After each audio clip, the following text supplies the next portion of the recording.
गुरु समर्थ sir पर खड़े, का कमी तो है दास। रिद्धि सिद्धि सेवा करे, काल न आवे पास। इस संसार में एकमात्र गुरु ही ऐसा है जहां मृत्यु भी अपना धर्म छोड़ देती है। कहते हैं ना कि मृत्यु अटल है, मृत्यु अटल है, उसे आना ही आना है। लेकिन जहाँ गुरु की कृपा होती है, जहाँ गुरु की दया होती है, वहाँ मृत्यु भी अपना धर्म छोड़ देती है। अगर उसे आना भी होता है तो पूछ के आती है, पूछ के आती। एक बार की बात है, बनारस में एक सिद्ध तांत्रिक रहा करते थे। बात उन दिनों की है जब गुरु रामदास जी का बड़े जोर शोर के साथ प्रचार प्रसार फैल रहा था और कहते हैं ना कि ईर्ष्या द्वेष सबसे ज़्यादा कहाँ होती है, तो अपने बिरादरी में ही होती है। अपने गोतिया समाज में ही सबसे ज़्यादा ईर्ष्या और द्वेष होता है। तो ये केवल गांव घर में नहीं होता है, संत महात्माओं के बीच में भी होता है। इससे कोई नहीं बचा हुआ है, बहुत ज़्यादा होता है। और उस तांत्रिक को भी रामदास जी के यश और उनकी कीर्ति जो फैल रही थी वो देखा नहीं गया। तो उसने एक चिट्ठी लिखा और चिट्ठी में उसने 2 प्रश्न पूछे। पहला प्रश्न ये था कि ईश्वर क्या है, और दूसरा प्रश्न था कौन सी ऐसी शक्ति है जिसके आगे मृत्यु भी अपना धर्म छोड़ देती है, या कौन सी ऐसी शक्ति है जो मृत्यु से भी बड़ी है। इस तरह से उसने 2 प्रश्न पूछे। चिट्ठी रामदास जी को मिली। रामदास जी ने पहले प्रश्न का उत्तर देते हुए लिखा कि ईश्वर एक शक्ति है। ईश्वर एक शक्ति है, जैसे ये बिजली, ये एक शक्ति है। इसका न कोई रंग है, न कोई रूप है, न कोई गुण है, न कोई दोष है। वो जहां है, जिस रूप में है, तटस्थ है। लेकिन यही बिजली जब तार के माध्यम से बल्ब में आती है तो बल्ब जल उठता है। यही बिजली जब पंखे में आती है तो पंखा हवा देने लगती है। यही बिजली जब कूलर में आती है तो कूलर ठंडा हवा देने लगता है। यही बिजली जब एसी में आती है तो एसी भी ठंडा देने लगता है। यही बिजली जब हीटर में आती है तो हीटर पर खाना पकने लगता है, वो गर्मी देने लगता है। ठीक हूबहू यही चरित्र है ईश्वर का। लेकिन ईश्वर हीटर नहीं है, ईश्वर बल्ब नहीं है, ईश्वर पंखा नहीं है, ईश्वर एसी नहीं है, ईश्वर कूलर नहीं है। जिस इंस्ट्रूमेंट्स ने जो गुण धारण किया है और उसमें ईश्वर की शक्ति प्रवाहित होती है, वो शक्ति उसी गुण को बढ़ा देती है।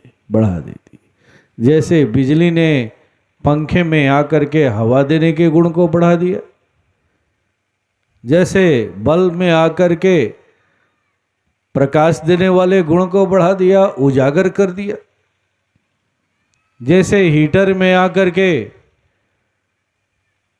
गर्मी देने के गुण को बढ़ा दिया, ठीक हो वह यही चरित्र है ईश्वर का। इसे आप एक दूसरे उदाहरण के द्वारा भी समझें। जैसे ये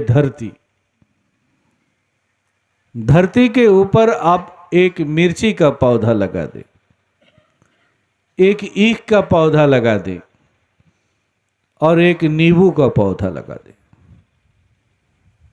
धरती क्या करती है? नींबू को भी ऊर्जा देती है, ईख को भी ऊर्जा देती है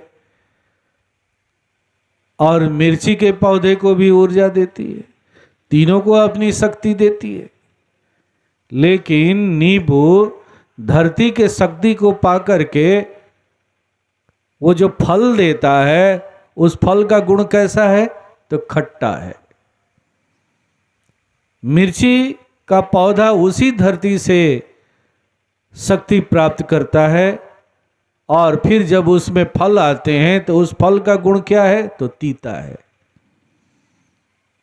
ईख का पौधा भी उसी धरती से शक्ति को प्राप्त करता है और जब उसकी पेराई होती है, उसे जो रस निकलता है, उसका स्वाद कैसा है? तो मीठा है। लेकिन धरती न तो खट्टा है, न तो मीठा है और न तो तीता है। इस धरती से एक शक्ति मिल रही है, एक ऊर्जा मिल रही है और वो ऊर्जा उसी गुण को बढ़ा रही है जो गुण पौधों ने धारण किया था। मिर्ची के पौधे ने तीताई को धारण किया था तो तीताई को बढ़ा दिया उसने। ईख के पौधे ने मिठाई को धारण किया था तो उसके मीठापा को बढ़ा दिया।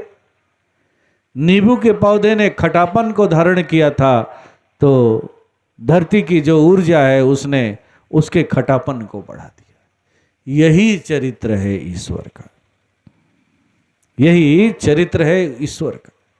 लेकिन गुरु का ये चरित्र नहीं है।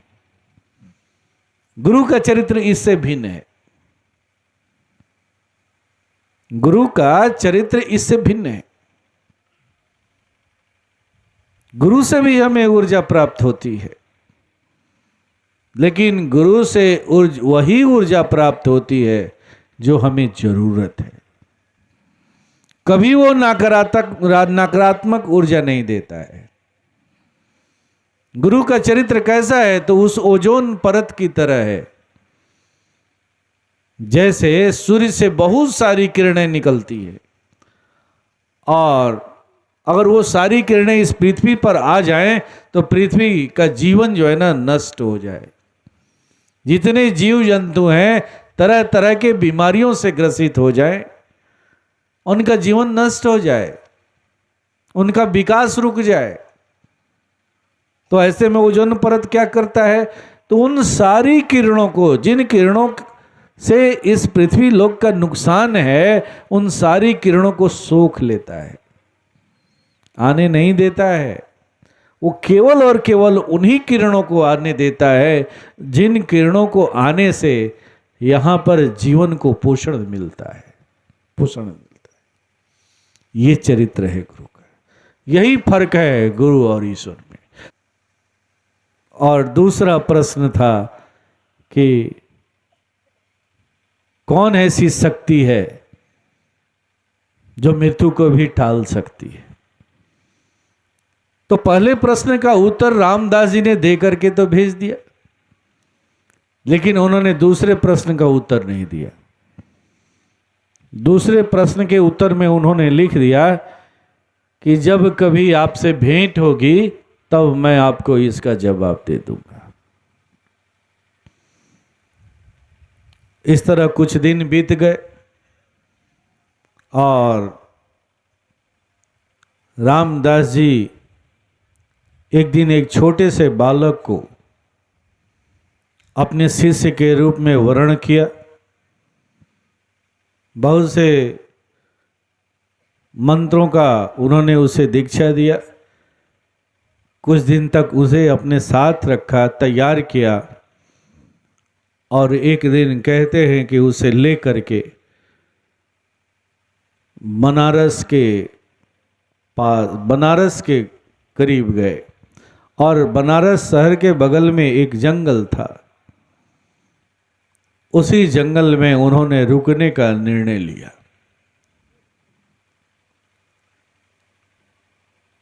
शिष्य और गुरु दोनों का खेमा वहां गिर गया। गुरुजी ने शिष्य को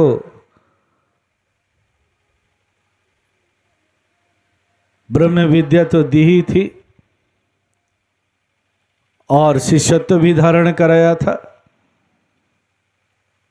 तो उन लोगों का वसूल था कि दिन भर भिक्षा मांगना है और भिक्षा केवल और केवल एक घर से मांगना है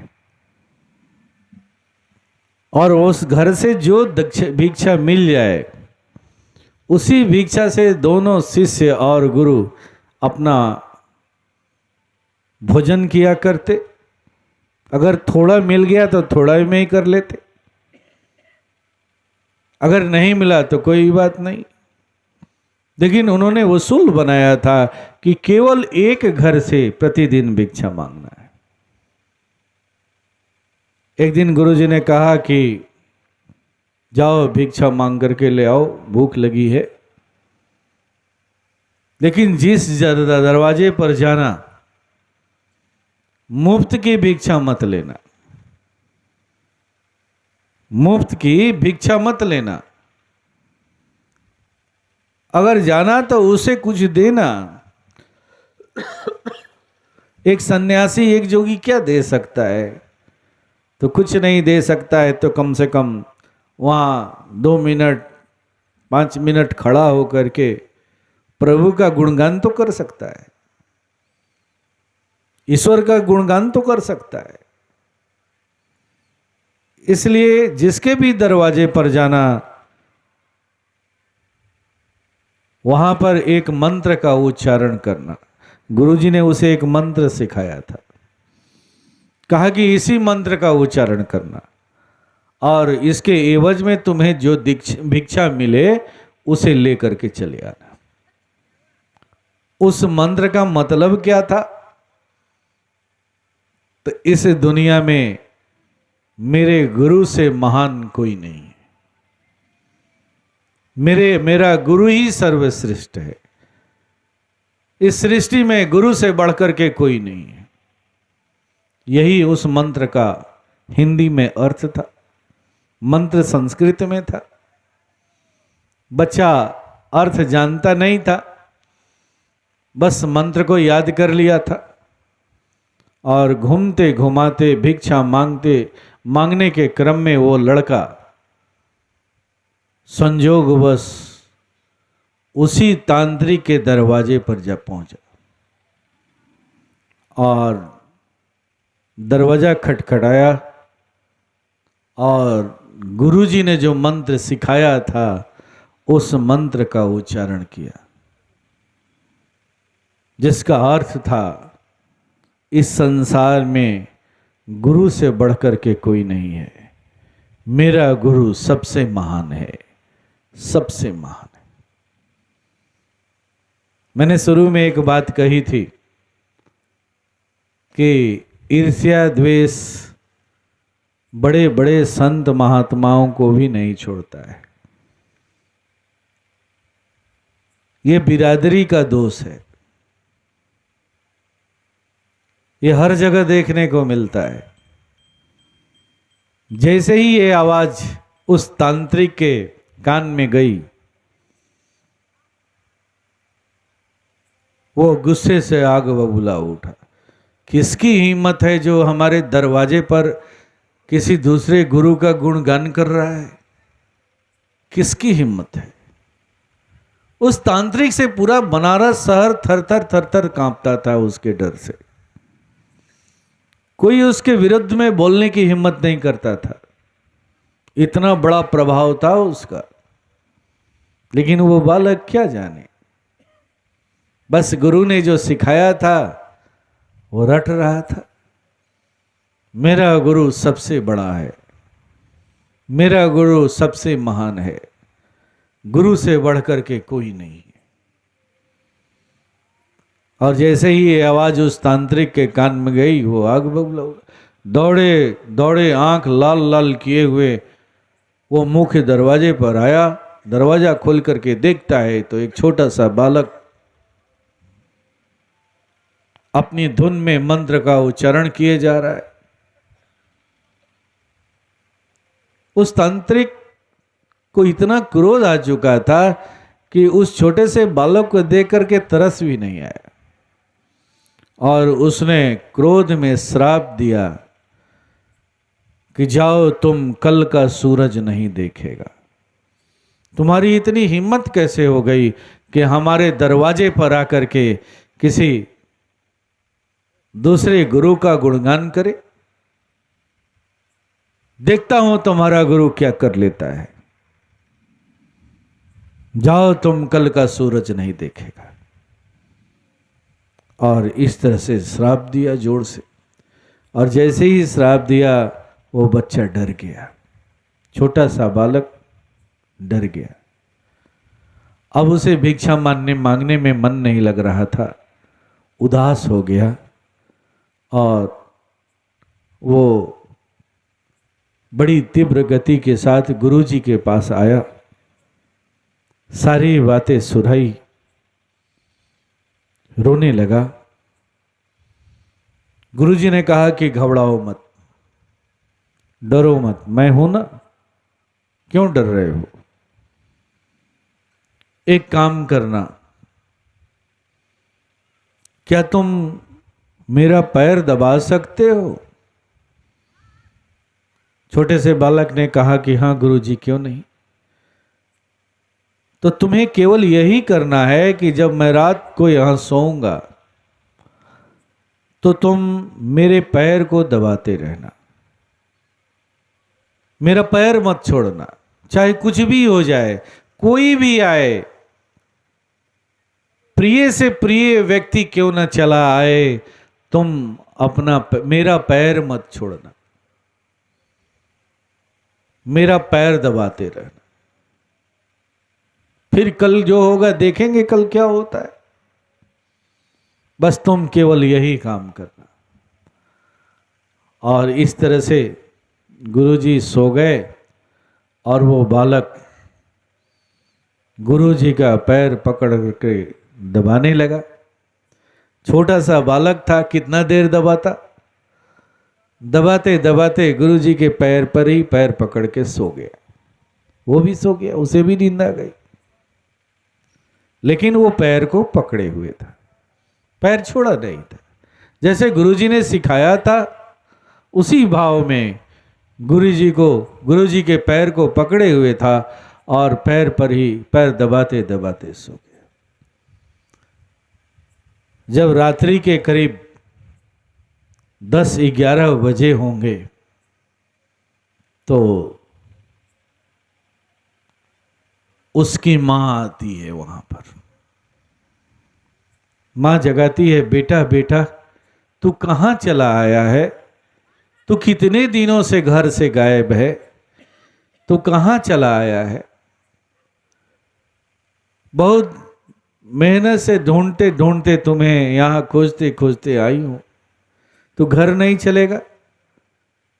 तू अपनी मां को भूल गया है? मां तुम्हें याद नहीं आती है? चलो चलो, छोड़ो, कहां चले आए हो, चले घर चलो। अभी वो मां थोड़ी दूर खड़ा होकर के इस बात को कह रही थी। बच्चे ने कहा कि मां ऐसा है कि मैंने गुरुजी का शिष्यत्व धारण कर लिया है और गुरुजी जबरदस्ती मुझे लेकर के नहीं आए हैं, मैं स्वेच्छा से गुरुजी के पास आया हूं और गुरुजी के साथ आया हूं। इसमें गुरुजी का कोई दोष नहीं है। और अब मैं आगे का जो जीवन है ना, गुरुजी के साथ ही बिताना चाहता हूं। मैंने सुना है कि गुरु से बड़ा कोई नहीं होता, गुरु ही वो तारणहार है जिसके लिए एक मानव जीवन में आता है। तभी तो कहा गया है, तीरथ गए सो एक फल, संत मिले फल चार, गुरु मिले सो अनंत फल, कहे कबीर विचार। अगर हम तीर्थ यात्रा करने के लिए निकलते हैं, धर्म स्थलियों के दर्शन के लिए निकलते हैं, तो हमें एक फल की प्राप्ति होती है। वो एक फल क्या है? तो कोई इच्छा, कोई कामना लेकर के हम जाते हैं तो उसकी प्राप्ति होती है। अगर जाने के क्रम में कोई संत मिल गया, कोई महापुरुष के दर्शन हो गए, तो 4 फल की प्राप्ति होती है। वो 4 फल कौन कौन से हैं? अर्थ, धन, काम और मोक्ष,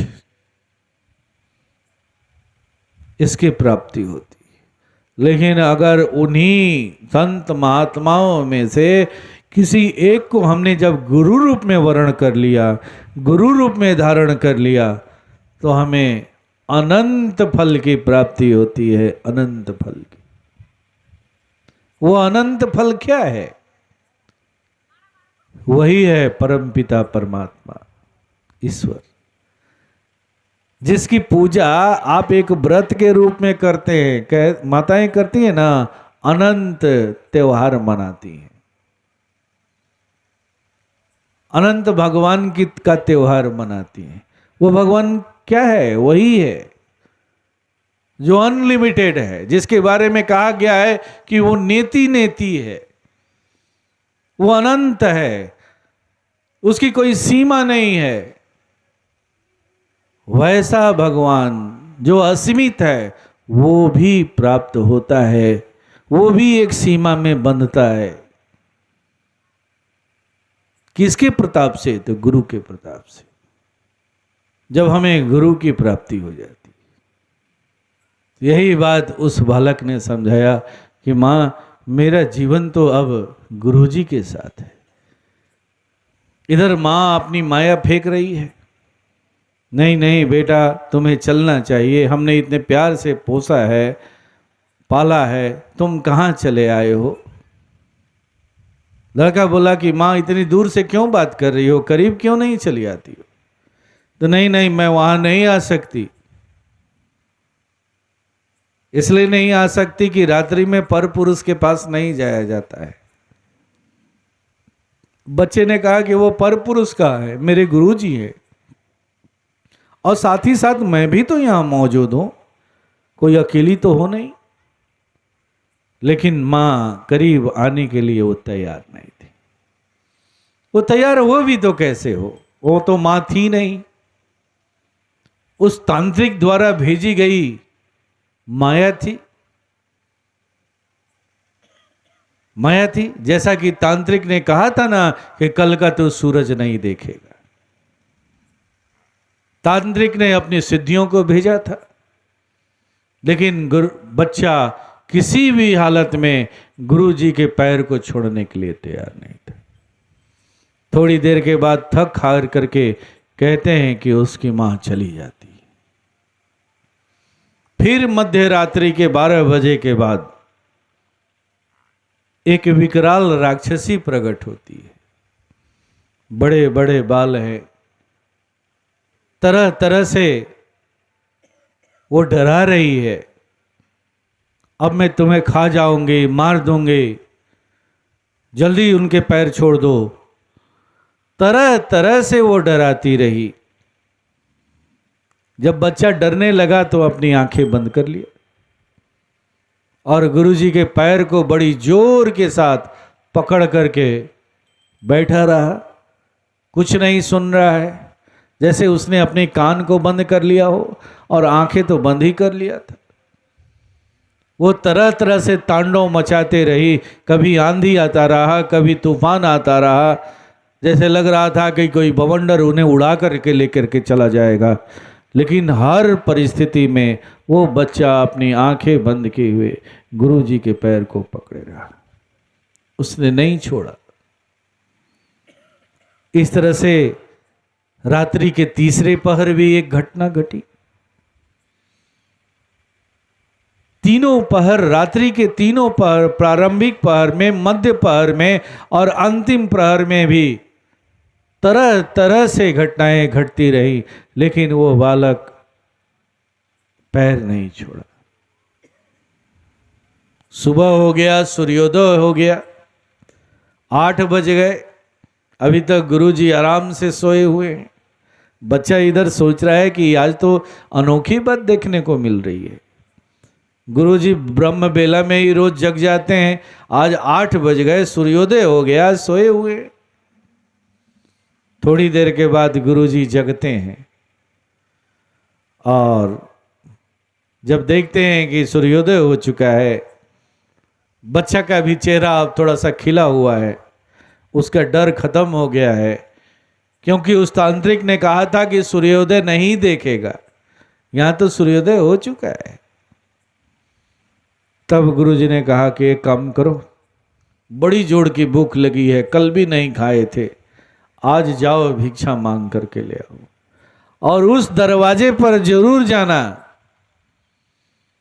उस दरवाजे पर तुम जरूर जाना जिस दरवाजे पर तुम जब कल गए थे तो तुम्हें उसने कहा था कि कल का सूरज नहीं देखेगा, उस दरवाजे पर जरूर जाना। अब लड़का पूरे मस्ती में चला जा रहा है। अब लगता है कि वो इस तरह से निर्भीकता उसके अंदर में उतर चुकी थी कि पूरे मस्ती में वो चला जा रहा है और उनके दरवाजे पर पहुंचता है और बड़ी जोर के साथ मंत्र उच्चारण करता है, जिसका अर्थ है मेरे गुरु से महान कोई नहीं है, मेरे गुरु से समर्थवान कोई नहीं है, मेरे गुरु से बढ़कर के इस दुनिया में कोई नहीं। अब जैसे ही ये आवाज उस दरवाजे पर वो लगाता है, दरवाजा खटखटाता है, जैसे ही ये आवाज वो तांत्रिक सुनता है, बड़ी जोर के साथ दौड़े हुए आता है और पैर पकड़ लेता है। दरअसल हुआ क्या है कि रात्रि में उसने तरह तरह के शक्तियों को इस बालक को मारने के लिए भेजा। तरह तरह जितनी भी सिद्धि साधनाएं उसने की थी, सबको उन्होंने बारी बारी से भेजा और कभी वो मां के रूप में गई, कभी आंधी तूफान के रूप में गई, कभी किसी राक्षसी के रूप में गई, कभी किसी डरावने पशु के रूप में गई, लेकिन कोई भी शक्ति उस बालक के करीब नहीं पहुंच पाई।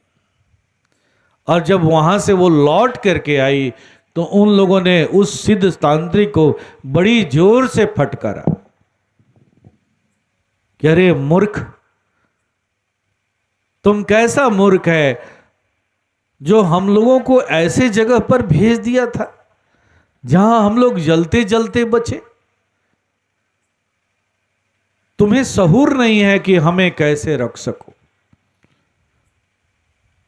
तुम्हें यह सहूर नहीं है कि तुम हमें कैसे अपने पास रखोगे, तुम हमें रखने लायक नहीं हो।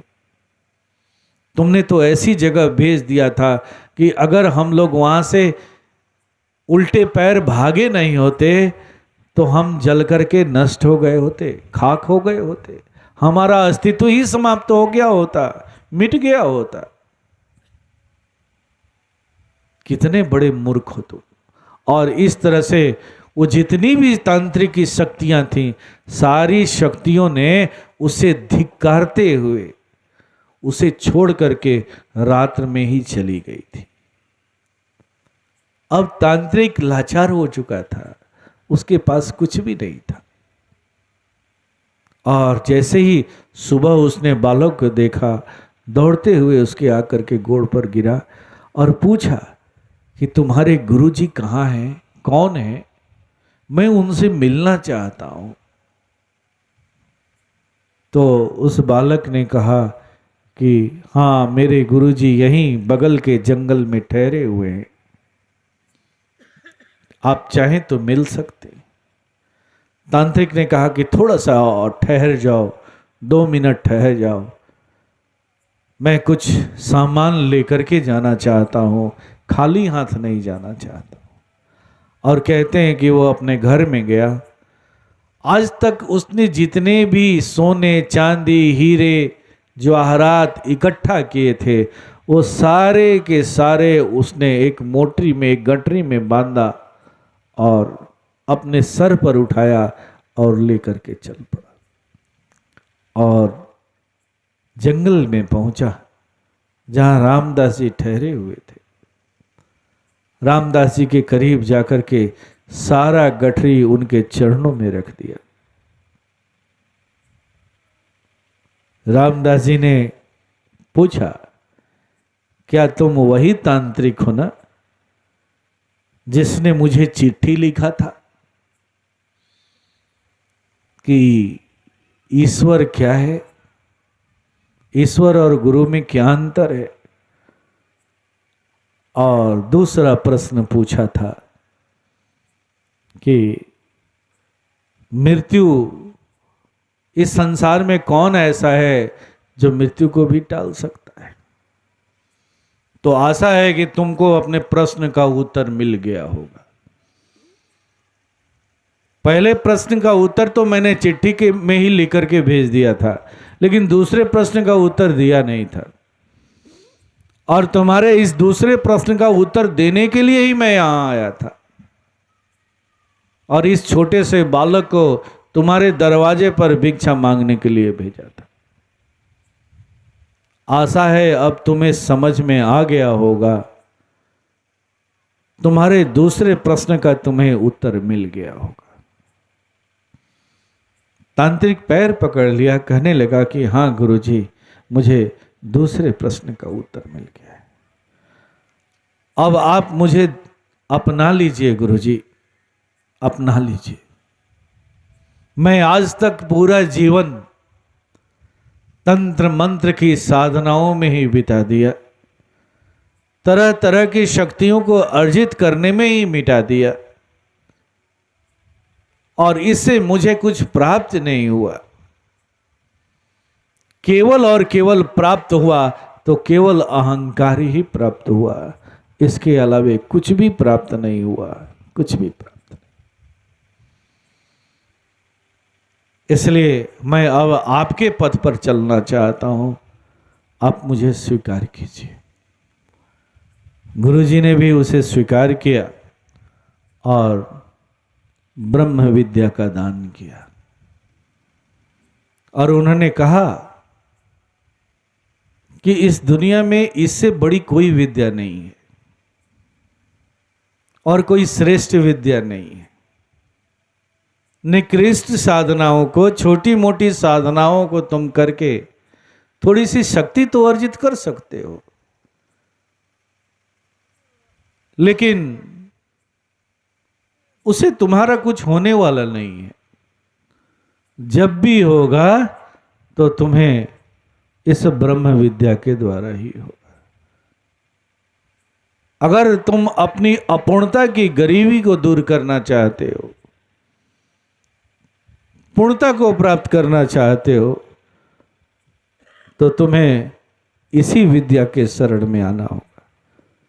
और हमारे सत्संग की जो विद्या आपने अभी उसका अभ्यास किया ध्यान के द्वारा, वो भी ऐसे ही एक विद्या है, स्वयं को जानने का, निज को जानने का। इस संसार में इससे श्रेष्ठ कोई विद्या नहीं है, और इसी विद्या के लिए कहा गया है, एक साधे सब सधे, सब साधे सब जाए। अगर आप इस विद्या को साध लेते हैं